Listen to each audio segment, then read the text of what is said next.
श्री गुरु के पदों को है मेरा दंडोत प्रेम से, यही प्रेम रहे स्थायी, कृपा दृष्टि वही मिले। ओम अखंड मंडलाकारं व्याप्तं येन चराचरं तत्पदं दर्शितं येन तस्मै श्री सद्गुरुवे नमः। ओम नमामि सद्गुरुं नित्यं अनादिवस्तु परब्रह्म ओंकारेश्वर वासाय भगवान श्री मायानंदाय धर्मात्मने नमः। परम मंगलमय विश्व रूप परमात्मा को नमन करके परमात्मा स्वरूप अखिल भारतीय केंद्रीय अध्यात्म विज्ञानशाला ओंकारेश्वर विद्यापीठ के सप्तम संचालक जगत गुरु साक्षात नारायण देव स्वामी जी एवं वंदनीय पूजनीय माता जी के चरणों में मैं दंडोत प्रणाम करता हूँ। पुनः भैया जी इंद्रमन जी की श्रद्धांजलि सभा में पधारे हुए सभी उनके पुत्र परिवार, उनके सभी सगे संबंधियों एवं अन्य आए हुए सभी अन्य प्रांतों से पधारे हुए सभी आचार्य गणों, विद्वानों, संतों, धर्मवान, पुण्यवान, गुरु, माता, पिता, भाई बहनों, मैं आप सबों का हार्दिक अभिनंदन करता हूँ।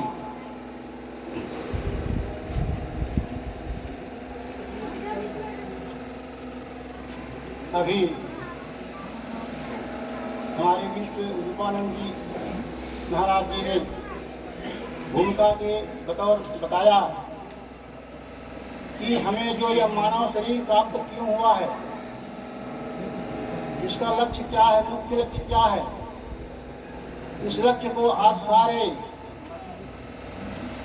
विश्व के लोग भूल चुके हैं और जब श्रद्धांजलि जब सभा में जब उपस्थित होते हैं तो उसके दौरान यही बताते हैं कि उन्होंने बड़े बड़े पदक प्राप्त किया, बड़े बड़े उपकार का काम किया, बड़े बड़े और धर्मशाला, सड़क इत्यादि उन्होंने बनाया, वे सम्मानीय व्यक्ति थे, ऐसा सबको बनना है, ये श्रद्धांजलि के रूप में देते हैं। अच्छा, ये हम बात एक करते हैं कि जैसे एक वृक्ष है वो कितना परोपकार का काम करते हैं, सब कुछ देता है, प्राण वायु देते हैं। वह वृक्ष जो हमें छाया देती है, वह वृक्ष जो है हमें ईंधन देती है, अंत तक हमें परोपकार करते हैं। परंतु अब उससे अपना मिलान करके देखो, उस वृक्ष में किसी प्रकार की उसमें लोभ या लालच नहीं है, वो परोपकार करते हैं। और हम मानव आज थोड़ी सी क्या परोपकार करते हैं, हम लोभ और लालच में, मान सम्मान में भूल जाते हैं। तो इससे अच्छा तो हमें वृक्ष ही पौधा रहना चाहिए था, लेकिन नहीं। यह जीव परम आनंद को, परम मोक्ष को, परम शांति को चाहता है।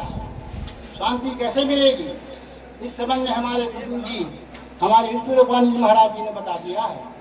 तो आओ इस शांति प्राप्त करने के लिए इसको हम चलते हैं। भगवान श्री कृष्ण जी श्रीमद् भगवद गीता के 14वें अध्याय में वो कह रहे हैं, परम भूया प्रवक्ष्यामि ज्ञानानाम ज्ञानम उत्तमम यद् ज्ञात्वा मुनिया सर्वे परम सिद्धिम इतो गताः। भगवान कह रहे हैं, हे अर्जुन, मैं आज वह ज्ञान आपके समक्ष रख रहा हूँ, जो ज्ञान इस दुनिया में जितने भी ज्ञान है, उन ज्ञानों में से उत्तम ज्ञान है, उसके आगे और कोई ज्ञान नहीं है। वह ज्ञान कह रहा हूँ, उस ज्ञान को बड़े बड़े ऋषि मुनि महात्मा लोग प्राप्त करके परम सिद्धि को प्राप्त हो चुके हैं। इदम ज्ञानम उपासित्य मम साधर्मिक मांगता सर्गे अपि नोपजायन्ते प्रलयेन व्यथन्ति च। इस ज्ञान को के सहारे से वह मेरे परम पद को प्राप्त करके उसके पश्चात फिर जब सृष्टि की जब उत्पत्ति होती है उसमें वो जन्म नहीं लेता और वो प्रलय काल में उसका अंत भी नहीं होता। वो दुख को व्यतीत नहीं होते। ऐसा ज्ञान कहने जा रहा हूं। तो वह ज्ञान यहाँ पे रख रहे हैं। तो क्या है? मम देहे मम योनिर महाब्रह्म तस्मिन् गर्भम दधाम्यहम् संभवा सर्वभूतानां ततो भवति भारत। मम योनि यानी आपसे लेकर मेरे तक और मेरे से लेकर इस ब्रह्मांड में पिंड से ब्रह्मांड तक जो कुछ भी देख रहा है यह मेरी महत ब्रह्म रूप योनि है। योनि यानी क्षेत्र, क्षेत्र यानी भूमि। उस भूमि में, उस भूमि से ही जो दुनिया की उत्पत्ति होती है, प्रत्येक प्राणियों की उत्पत्ति होती है। संभवा सर्वभूतानां ततो भवति भारतः, उसी से समस्त भूतों की उत्पत्ति होती है। आगे भगवान कह रहे हैं सर्वयोनिषु कौन्तेय मूर्तयः संभवन्ति याः तासां ब्रह्म महद्योनिरहं बीजप्रदः पिता। 4 खाने की 84 लाख योनियों में ये जो कुछ भी दिख रहा है अब से लेकर मेरे तक और मेरे से लेकर इस ब्रह्मांड तक, ये सब ही ये मेरा साक्षात स्वरूप है, ये मेरी साक्षात मूर्ति है।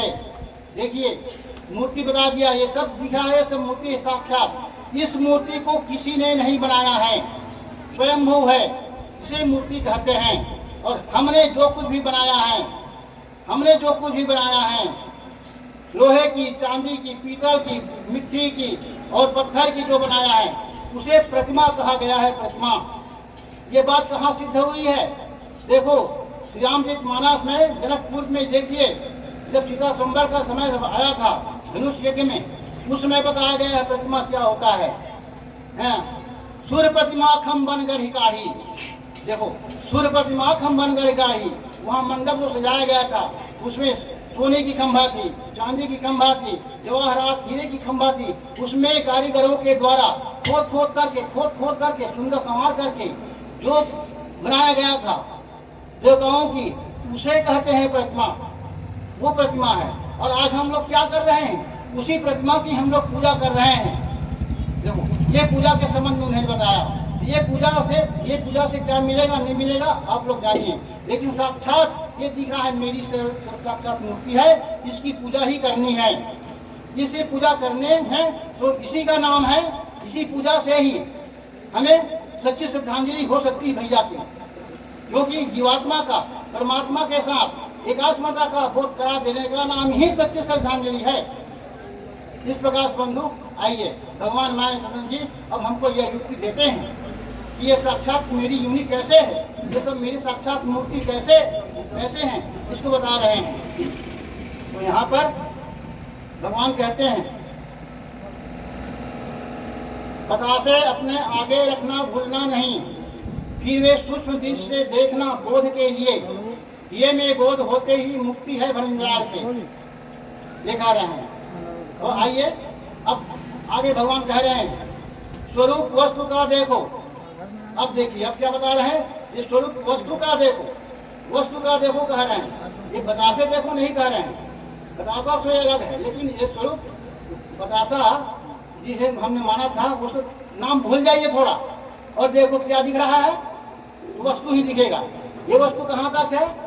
वस्तु इससे लेकर अपने तक, अपना ये सब दिख रहा है, ये वस्तु, ये सब वस्तु है, अपने से लेकर आप तक, आपको जो कुछ भी दिखाई दे रहा है ये सब वस्तु ही है। वस्तु है वह परमात्मा ही दिखाई दे रहा है, परमात्मा साक्षात मूर्ति एक अखंड रूप से अखंड है। देखो यह मेरे हाथ में लगा हुआ है, ये मेरे कपड़े मेरे हाथ में लगा हुआ है, मैं इस आसन दिवासन लगा हूँ, इससे आप लोग भी लगे हुए हैं। ऐसे ही पेड़ पौधे, नदी, तालाब, पेड़ पहाड़ सब एक दूसरे से पूरा ब्रह्मांड लगा हुआ है।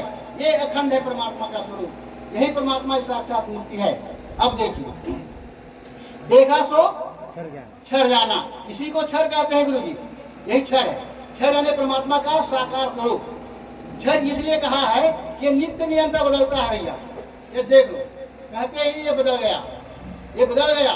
उसी प्रकार से यही केवल ये वस्तु बदला नहीं, हम भी देखो जब हम अंग में प्रवेश किया, अंग से प्रवेश करके फिर माता पिता के गर्भ में आए, वहां से फिर बाहर आए, फिर हम बच्चे के रूप में आए, शिशु के रूप में आए, फिर युवावस्था आया, फिर हम अब बुढ़े शरीर में आ गया। ये हम नहीं बदल रहे हैं, सब बदल रहा है। ये माइक देखो कहाँ लोहा था, आज माइक बन के हमारे सामने आया हुआ है।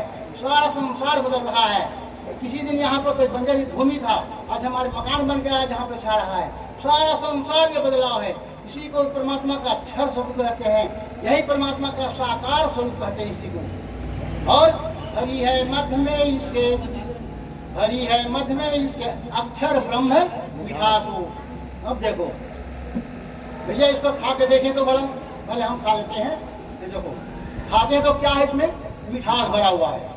ये मिठास जो है इसी को अक्षर कहा है, जो कभी अक्षर, जो कभी क्षर नहीं होता, कभी नष्ट नहीं होता, सदा रहता है ना। इसीलिए इसको अक्षर कहा है। इसी अक्षर को ब्रह्म कहा है, यही ब्रह्म है, इसी को कहते हैं। अच्छा देखो कैसे नहीं, अब ये कहाँ पर है, ये जो बतासा है ना, ये मिठास कहाँ पर है, जो क्षर कहा, ये दिख रहा है क्षर है, इसी में भरा हुआ मिठास। ये मिठास कहाँ पर है, भरी है मध्य में इसके, मध्य माने बीच में, बीच यानी ओत पड़ोस, इधर भी मीठा है, इधर भी, बाहर भी, पीछे भी, आगे भी, और सर्वत्र मीठा ही मीठा है। यानी केवल बतासा ही पूरा मीठा है, पूरा शक्कर ही शक्कर है। वैसे ही ये अक्षर और क्षर दो नहीं है, ये अक्षर और अक्षर दो नहीं है, और दो नहीं होते ये भी इसको भगवान ने क्या कहा, इसको उपयोग के लिए, अपने व्यवहार के लिए, इसका नाम देने के लिए कहा, तो नाम दे दिया गया बतासा। बतासा में क्षर और अक्षर दोनों समा जाता है, उसी नाम को पुरुषोत्तम कहा है। अर्थात जितना भी दिख रहा है यही सब पुरुषोत्तम ही पुरुषोत्तम है, यह ब्रह्म ही ब्रह्म है। श्री बंधुओं, अब इसको सूक्ष्मता से जानने के लिए भगवान ने हमारे समक्ष एक युक्ति रखी है। उसमें कहा है, इंद्रियों से देखा हमने क्षर, ये क्षर देखा, ये बदलते हुए हमने इसको क्षर देखा, उसी में ये देखा, इसमें इंद्रियों से देखा क्षर, जो तत् है कहा, यही तत् है। तत् ने परमात्मा का यह साक्षात स्वरूप तत् है। और त्वम को अक्षर कहा, ये त्वम यानी अक्षर, मिठास को इसके अक्षर कहा, त्वम कहा, परमात्मा का है। उसी प्रकार क्षर अक्षर को मिला देने वाला जो बतासे का जो नाम है उसको पुरुषोत्तम कहा है। अब आइए अलग अलग देखें। क्षर के अंग हैं 8, क्षर इसमें 8 भाव भरे हुए हैं। तो कैसे 8 अंग है, परमात्मा कितने अंगों से व्याप्त है, परमात्मा को जानने के लिए हम आए हैं, तब हमारा और जीव का एक मिलन होगा। हम अपने को जीव मान रहे हैं ना, परमात्मा को अलग मान रहे हैं, विश्व को अलग मान रहे हैं, तो इसका मिलान हो जाएगा। तो उसके 10 अंग है परमात्मा के, वो 10 अंग को जानने के लिए हमारे पास 8 साधन है स्वयंभू, हमारे पास है नहीं, अब सबके पास में, सब मानव के पास में 8 साधन है स्वयंभू, उनसे परमात्मा को देखा जाता है। परमात्मा का ये विष्णु ही विष्णु परमात्मा है, उसका एक अंग अग्नि है, परमात्मा का एक अंग अग्नि है। अब अग्नि देखो स्वयंभू है, किसी ने नहीं बनाया है, इसीलिए वो परमात्मा का अंग कहलाता है। तो अग्नि कैसा है, तो अग्नि पंच महाभूत में से उसका हमारी क्या ज्ञानेंद्रिय आंख बनी है, आंख अग्नि तत्व की बनी हुई, उसी में दीप चक्षु सब नेत्रों में 2 बिंदु लगे हुए हैं, वही अग्नि का ज्योति है, ज्योति रूप से वही समाया है। कौन, अग्नि ही समाया है। तो अग्नि जब समाया तो देख कौन रहा है, अग्नि ही देख रहा है, यानी वो परमात्मा ही का अंग जो अग्नि है वही देख रहा है। देख रहा है तो इस माध्यम में देखो, इस माध्यम में प्रकाश है, अग्नि का प्रकाश है, इसी से प्रकाश इसी से दिखता है। अगर इस माध्यम में अग्नि नहीं रहेगी, प्रकाश नहीं रहेगी, तो सामने नहीं दिखेगा। उसी प्रकार से ये अग्नि से, आंख से जब अग्नि ही जब देखता है इस प्रकाश के माध्यम से, तो इसमें देखता है वस्तु में। ये कहाँ है, देखो वस्तु भी इसमें स्वयंभू प्रकाशित है, स्वयंभू, किसी ने इस प्रकाश नहीं भरा, स्वयंभू है। अगर इसमें प्रकाश नहीं रहेगा तो ये वस्तु भी हमें दिखाई नहीं देगा बंधुओं। इसलिए ये अग्नि भी इसमें रूप भाव से हमको दिखाई दे रहा है। आप जब देखते हैं तो ये रूप दिखाई दे रहा है। ये रूप देखो, ये रूप देखो, रूप देखते जाइए, अब अखंड रूप देखते जाइए। हमने देखा है ना, अखंड रूप ही रूप, ये अग्नि का ही रूप है। अगर अग्नि नहीं रहेगी तो कोई भी तत्व हमें दिखाई नहीं देगा, आंख रहते भी नहीं देखेंगे। ये परमात्मा का प्रथम अंग अग्नि हमने देखा, ये अग्नि से हम रूप देखा परमात्मा का। परमात्मा एक है इस संसार में, 10 नहीं है, 1000 नहीं है, तो सारे संसार के लोगों को एक रूप में दिखाई देता है, और आज दुनिया के लोग अलग अलग रूपों में देखना प्रारंभ कर दिए हैं, है ना। देखो परमात्मा एक रूप में दिखाई देता है, आप कैसे देखें उसको एक रूप में? तो आइए हम दिखाते हैं। ये देखो भाई, ये वस्तु मुझे पीला रंग में दिखाई दे रहा है, पीला है। अब हम हमारे महापुरुष से हम पूछते हैं, महात्मा जी से पूछते हैं कि भैया आपको कैसे दिखाई दे रहा है? ये पीला ही। देखो भाई भी हमारे कह रहे हैं कि पीला दिखाई रहा है, मैं भी कह रहा हूँ पीला दिखाए। अगर हम किसी से पूछें तो वह भी पीला ही दिखेगा।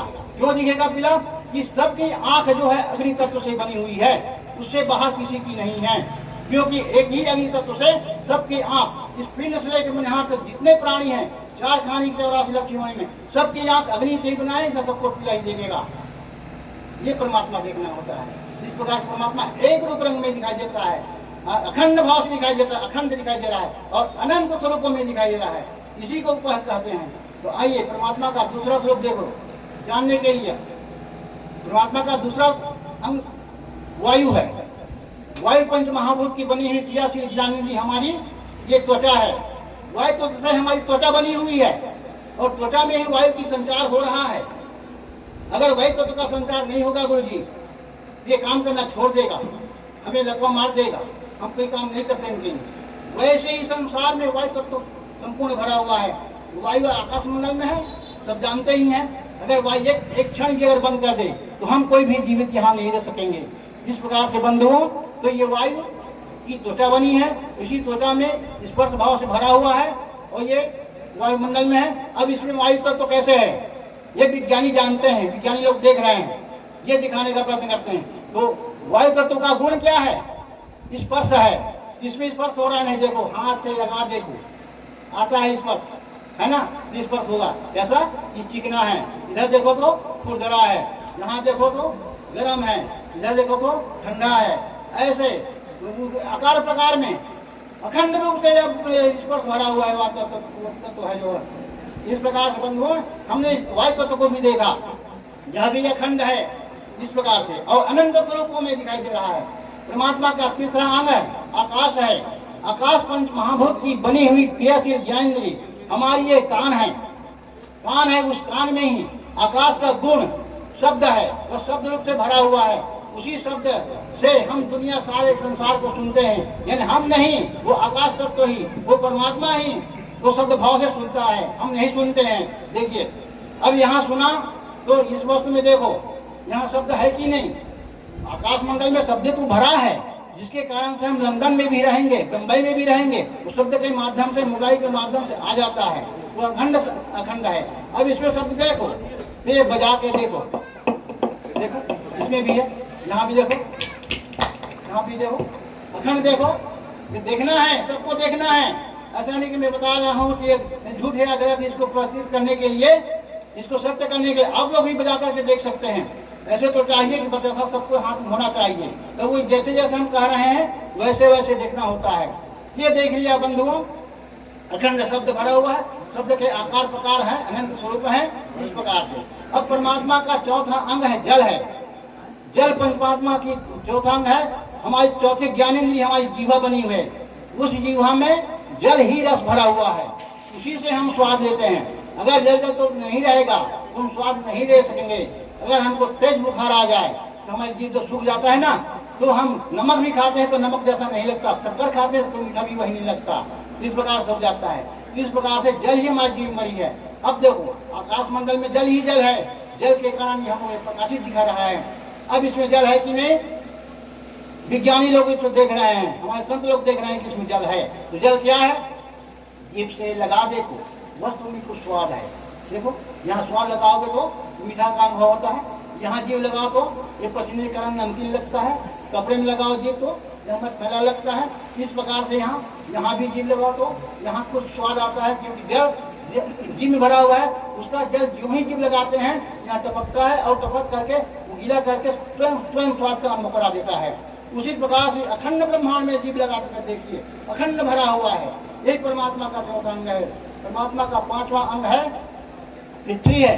पृथ्वी पंच महाभूत की बनी हुई ज्ञानेंद्रिय, पांचवी ज्ञानेंद्रिय हमारी नासिका है। नासिका में पृथ्वी का ही गंध भरा हुआ है।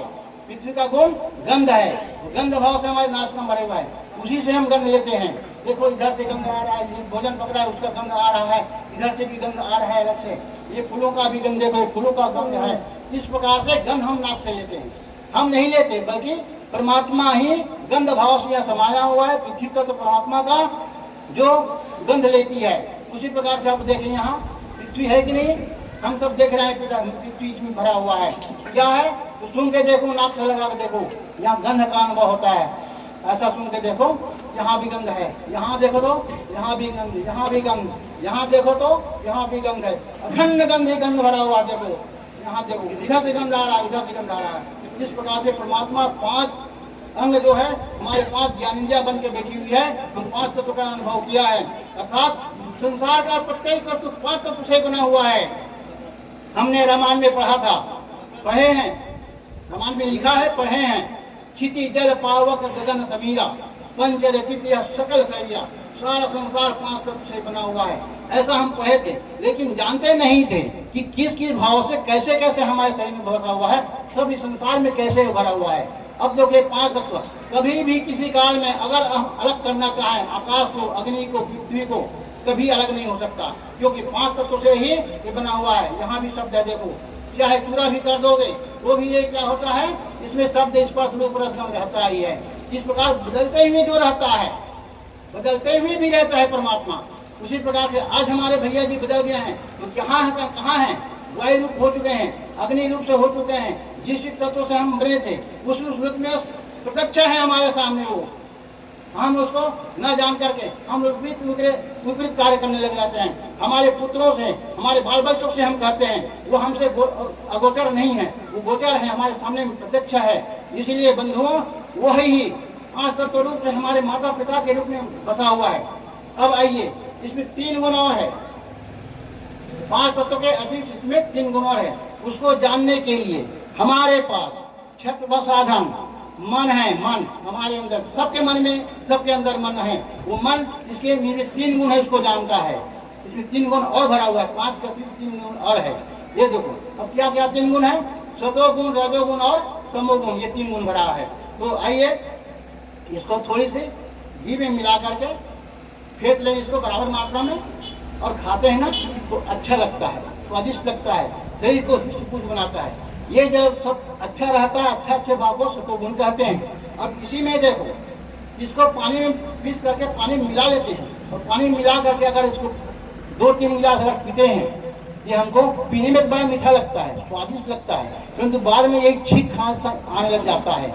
इसलिए बंधु, ये इस दो भाव को रजोगुण कहते हैं। अब इसको अकेले खाओ, 4-5 खने खा जाओ, 4-5 खा जाओ, ऐसे ही तो खाते खाते अपनी तलवा खिल जाएगा, क्योंकि अपना तलवा बिल्कुल महीन है ना, बिल्कुल बारीक है, तो वो तलवा खिल जाएगा, पेट में जाएगा, शरीर का पानी शोषण करेगा, हमारे पेट में गड़बड़ी पैदा करेगा, बुखार आने लग जाएगा। तो आराम से एक अंत तक जिसका स्वभाव कष्टदायक होता है उसे कहते हैं तमोगुण। इस प्रकार से इस वस्तु में भाइयों हमने क्या देखा, सतोगुण, रजोगुण, तमोगुण देखा। ये तीन गुण, 5 और 3 गुण इसमें भरा है, 5 और 3 गुण हमारे में भरा हुआ है, और संसार में हमसे लेकर पूरे विश्व में 5 और 3 गुण भरा है, इसमें भी 5 और 3 गुण इसमें भरा हुआ है। ये परमात्मा का ये परमात्मा को देखना है। तो अब आइए, अब ये क्यों नहीं चलता, 5 और 3 गुण ही ये क्यों नहीं चलता, हम क्यों चलते हैं? तो फिर यहाँ अलग दिखाई देता है, लेकिन वास्तव में अलग नहीं है। जिसको भाइयों हम जड़ कह रहे हैं, आज ये जड़ भाव में दिखाई दे रहा है, 5 और 3 गुण को प्राप्त करके ये जड़ दिखाई दे रहा है, वो हम चेतन दिखाई दे रहे हैं। तो इसमें अंतर क्यों हो दिखाई दे रहा है? इसका मतलब यही है कि ये अन्न रूप में है।